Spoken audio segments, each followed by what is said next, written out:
Welcome to The Deciding Point, our Cracked Racquet's weekly roundup of the biggest storylines happening from throughout the tennis world. As you can imagine, on this week's show, I'm going to recap the year's second Grand Slam, the 2021 French Open, delivering us the goods as tennis fans over the past 2 weeks in Paris. In fact, there was so much fantastic action for me to discuss. We're going to make today's show a two-parter. On this edition, I'm going to recap the men's singles draw and name a combination of 5 winners and losers I have from the event. I'm going to do the same thing for the women's singles draw in a subsequent show that all of you listeners can both hear on our Great Shot podcast feed, find on our YouTube channel as well. But again, those are the topics for this week's Deciding Point. On this show, I'm going to recap the men's singles draw. On the other show, I'm going to talk women's singles. With that in mind, Westoff, roll those credits. Let's start today's show.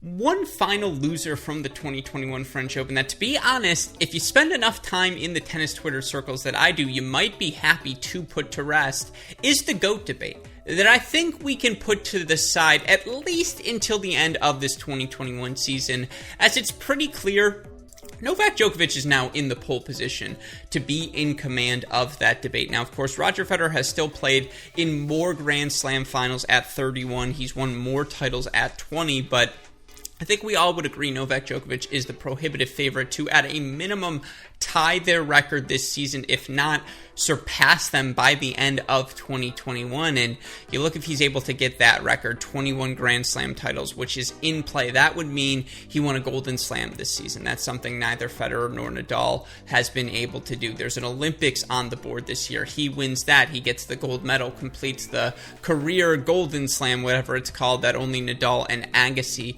have completed. And, obviously he joined Emerson and Laver as the only 3 men to have won each Grand Slam 2 times, and he'd be doing all of that at the age of 34. He'll have extended his record weeks as world number 1 at that point to a very comfortable margin. Next, he'll be hovering around the Roger Federer total titles number, and just every record is his at this point. It's easier to list the things he doesn't have over his 2 rivals. He's got the winning head-to-head numbers as well. He's beaten Nadal at the French Open. He's beaten Roger at Wimbledon. He's been dominant on the hard courts. With all due respect, what's the argument for the other 2 players at this point? You want to say, well, Roger's prime came before the other 2. I acknowledge that. I also acknowledge that Djokovic is now going to pass him and have a longer sustained prime and just do things that even Roger Federer couldn't do. And it's just, if Djokovic's prime is better than Roger Federer's, it's not Djokovic's fault that it came after Federer's. And I agree, Federer has certainly pushed Djokovic throughout the years, as has Nadal, but Djokovic is just on another planet. His best physically is better than any men's tennis player we've ever seen in the history of men's tennis. It's a joke. It's an absolute joke.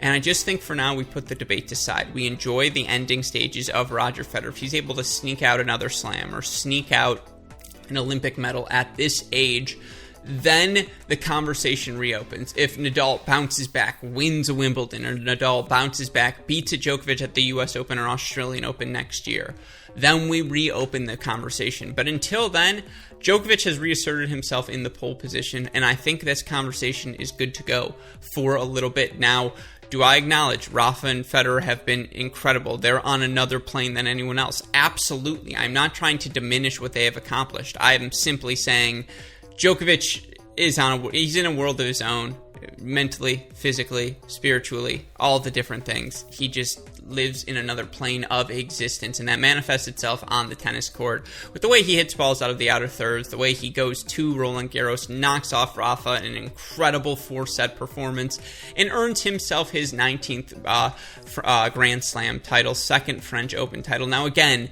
I'm ready. I'm not saying the debate is over. I'm saying it's time to put it to the side for now. And I hate to say it, but we're putting it on the side because for now, Novak Djokovic has earned himself a comfortable lead.